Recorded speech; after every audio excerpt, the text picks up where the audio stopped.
Now, I've only made seitan once before, and it was... Hello everyone, my name is Lisa, and I'm the Viet Vegan, because I'm Viet and I'm vegan, and today we're making a Vietnamese recipe. What? I know, you guys have been asking for it, I've been working on it. Today's Vietnamese recipe is brought to you through a collaboration. Today I'm collaborating with Nuja and Kevin from Vegan Lovlie, who make Mauritian recipes, and their recipes are just like unreal. One of my favorite things about their videos is they do like this spice blend every time, so they like do all the different spices in this bowl, and they have like this like slow-mo, super sensual like spice blending action. If you want to check out their video, I'll leave a link in the corner as well as down below. So today we'll be using bittermelon. So what I have is, I didn't do very much research. This is just like the kind of bittermelon that I grew up eating. There's different kinds. There's like this like weird bumpy one. There's one that's even more bumpy and weird looking. I can't eat that one because I have trypophobia, but I'm sure it's delicious. So if you took a bell pepper and an eggplant and you made it a lot more bitter, that's kind of what this is. I almost want to say, I don't know, I can't really describe it. It's a very health beneficial vegetable. Is that even a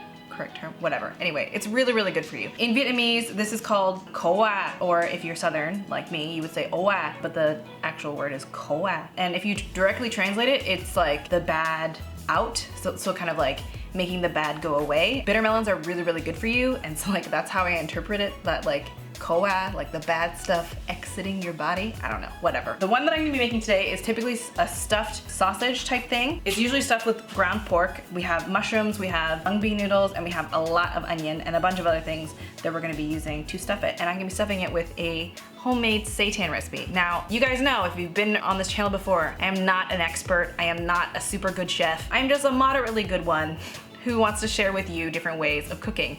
So here is my take on the Canh Khổ Qua, which is vegan bittermelon soup. I don't know, whatever, it's stuffed. It's gonna be good. Let's just get into it. So the first thing that we're gonna do is we're going to cut these and then de-seed them. I'm just gonna clear my workspace a little bit here. Trim the end again. So what we're gonna do is we're gonna cut them into about 2-inch pieces.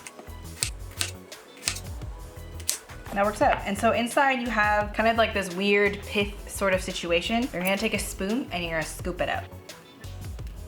Let's just fast forward this bit, eh? And I got my bittermelon all cut up and de-seeded there. To make the mock pork, I'm making seitan. I've only made seitan once before, and it was about an hour ago. I'm not gonna lie, it wasn't my most amazing work, but it was all right. I'll leave my recipe ingredients and my directions and all that stuff in the blog post down below if you wanna check it out, if you want the exact ingredients and step-by-step instructions. Now, if you are gluten-free, this recipe is not gonna work for you. I'm sorry. I am no longer gluten-free, in case you guys didn't know. This is the protein of flour. This is what gives flour, like any sort of baked products, baked wheat products, their like stretchiness and elasticity. So we're gonna add about 225 grams. Do yourself a favor, buy yourself a kitchen scale. American or like North American style of baking uses like volume, but like that's so inaccurate. A cup of sugar is gonna weigh more than a cup of flour, and like there might be more air in like the flour, and like it's just like very inaccurate, whereas by weight you know exactly how much flour, because it's gonna weigh the same no matter what volume it is, right? I'm an advocate for the metric system and the weighted system because it's just way more accurate. We're gonna add to that onion powder. This kind of makes it more sweet because pork is a sweet sort of meat, I guess, and onion powder really helps in making it taste a lot sweeter. We have some white pepper, garlic powder, and that is it for our dry ingredients. I'm just gonna take this spoon and just kind of mix everything together. What I am gonna do also, I didn't do this the first time around and it was kind of a hot mess. I'm gonna mix in my other ingredients. This is kind of a smaller amount that I did in the first batch, but I'll have all the actual correct ingredients in the recipe down below. This is a combination of mung bean noodles, which have been soaked and chopped up, as well as some black fungus mushroom. This is what black fungus mushroom looks like when it's soaked up. When it's dried, it looks like this. I don't know how to describe it to you guys, but that's what it looks like. You'll find it in bags called black fungus or wood ear or cloud ear mushroom.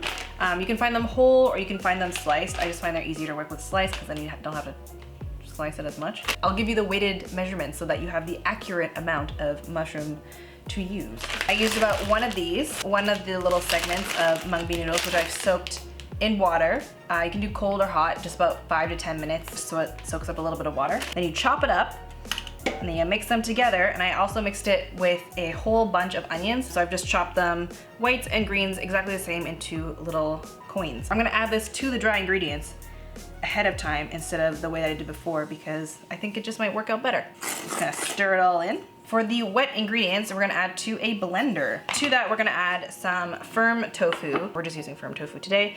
To make them as extra firm as possible, I have just pressed it a lot to try and get as much water out of it. So we need 140 grams of that. I'm gonna tear my scale, 140 grams of tofu. So I guess it's about 1/3 of a block of tofu. We have 2 tablespoons of grapeseed oil, 2 tablespoons of mild white miso. This is low sodium because I'm very sensitive to salt. 2 tablespoons of tamari, and about 3/4 cups of water. So you just blend until no chunks remain. Let's pour this into this. Let's mix this all together.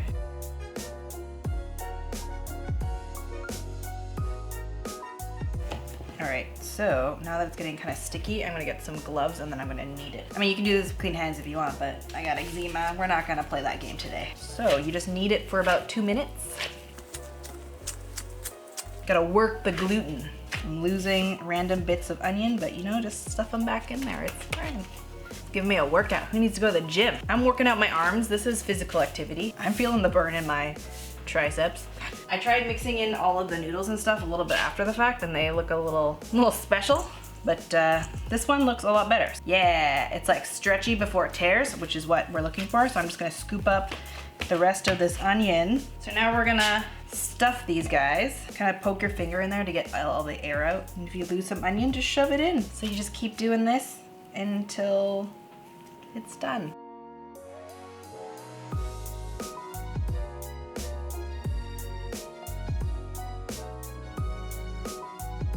So you kind of cover both ends like this. All right, and there you have it. They're all stuffed and you might have a little bit left extra and that's okay.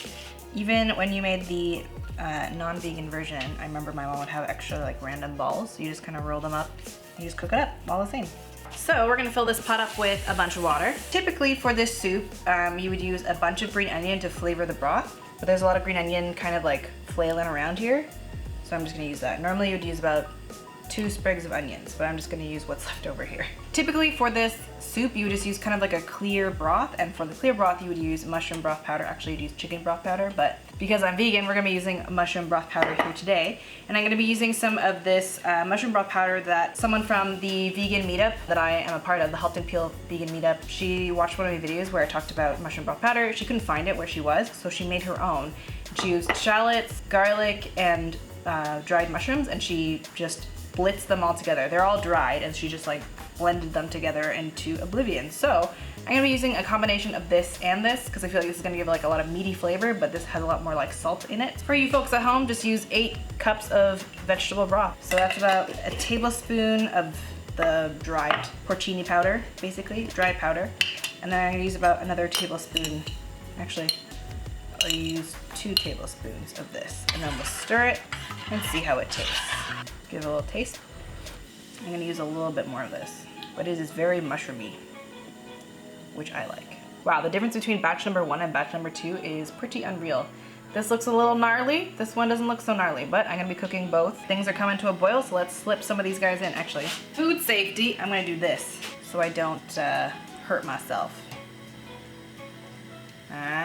Things are going well. Oh, look at that color. I love it. It's so bright and green. Now, when you cook it, it's not gonna, like, by the time it's like ready to be eaten, it's not gonna be that bright and green. It's gonna be more of like a dead green kind of color. But you know what? It's okay. So you're gonna cook this for about 10 minutes on a medium simmer. So, BRB. All right, so you'll know it's done when things start floating to the top. It's easier to tell when there's more liquid. So you have your rice. We have the bittermelon, which we grabbed here. Oh yeah, look at that. Oh yeah, looks good. We're gonna have some soup. I'm just gonna grab some of this soup. I'm gonna put it on my rice. Yum. The way I do it, I was just take off one of these bits and we eat it. Let's try it out.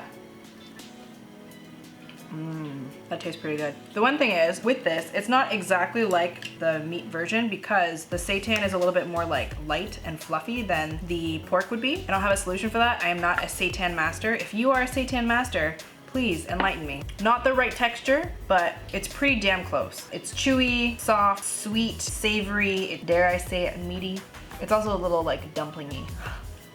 But it's good. It's been a long time since I've had the meat counterparts of these, but from what I remember, this tastes pretty similar. I hope you guys try this recipe out, and if you do, let me know how it turns out for you. Will you tweak it? It is an acquired taste. Not everyone is gonna love bittermelon. It is bitter, but it is super, super good for you, and I hope that I've made this traditional Vietnamese recipe for you to try that you will enjoy. Don't forget to check out video from Vegan Lovlie. They're doing a stuffed Mauritian version of bittermelon with a different kind of bittermelon that's a little bit more bumpy and weird looking than this kind of bittermelon. I hope you guys enjoyed this. Let me know if you guys want more Vietnamese recipes. I know you guys have been asking for a Vietnamese pho recipe. I have one on my blog. I'll link it down below. I am working on more Vietnamese recipes, but in case you didn't know, I am moving, so it's kind of a hot mess behind the scenes here. So bear with me. I'm moving in 2 weeks, so hopefully by then I can start retesting and doing actual recipes again. If you did like this video, please give it a like, comment down below, and subscribe if you would like more videos from yours truly. Thank you guys so much for watching, and I hope you guys have a delicious day.